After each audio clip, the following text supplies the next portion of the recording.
वारिस साहब, आज DGP madam को आप मिलने आए कोल्हापुर के मामले को लेकर, आपकी मुलाकात हुई तो क्या बात हुई? ये आज हम महाराष्ट्र की डीजी रश्मि शुक्ला साहिबा से हमने मुलाकात की अभी, और हमने उनको पूछा कि मैडम 14 जुलाई के दिन जो कोल्हापुर के अंदर घटना हुई उसके बारे में आपने क्या संज्ञान लिया है, क्या किया आपने?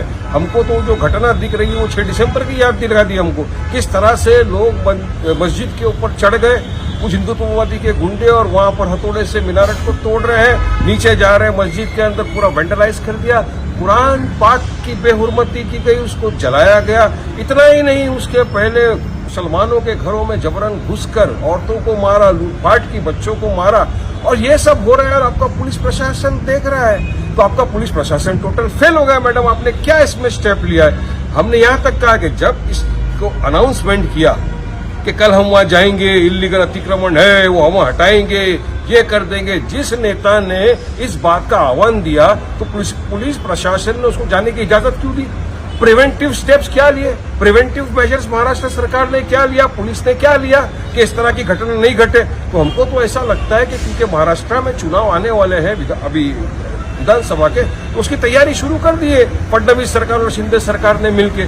तो आपकी सरकार तो सिर्फ बैठी है, देख रही है, आपके पुलिसकर्मी सिर्फ देख रहे हैं, और इनको खुली छूट दे दी है उन गुंडों को जाकर लूटपाट मचाने के लिए।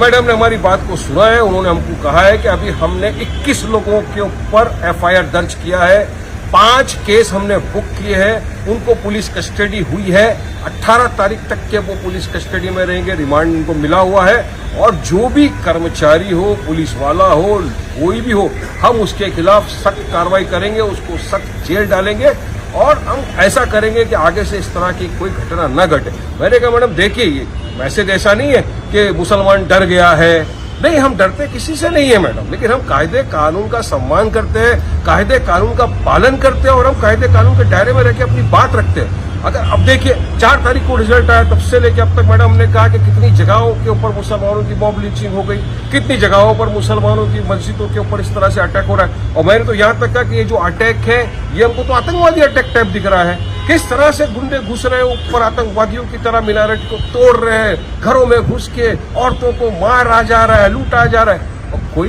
रोकने वाला नहीं। पुलिस प्रशासन क्या कर रहा था? तो सारी बातें की है, और हमको यकीन है कि महाराष्ट्र सरकार इसका सख्त संज्ञान लेकर जो अरेस्ट किया उनको बेल नहीं हो, ऐसा प्रोसिक्यूटर भी अपॉइंट करेगी उनके लिए, और उनको हमेशा अंदर रखा जाए, लंबे टाइम तक अंदर रहेंगे तो अक्ल ठिकाने आएगी। ये सब बात हुई है, लेकिन मैं चाहूंगा कि देवेंद्र फडणवीस जी, शिंदे साहब जो महाराष्ट्र के सीएम है, वो भी इस बात का संज्ञान ले और गौर करें कि इस तरह की चीजें आगे से ना हो।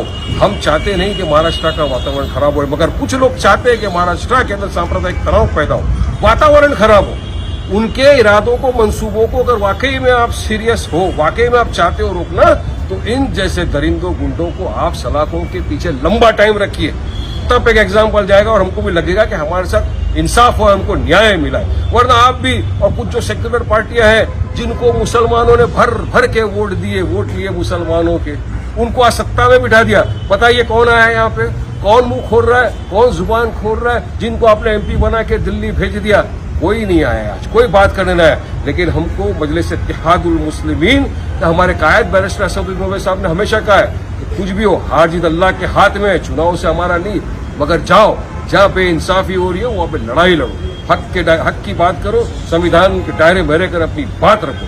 हम आए हैं और हमको यकीन है कि महाराष्ट्र सरकार इसमें सीरियस स्टेप उठाएगी।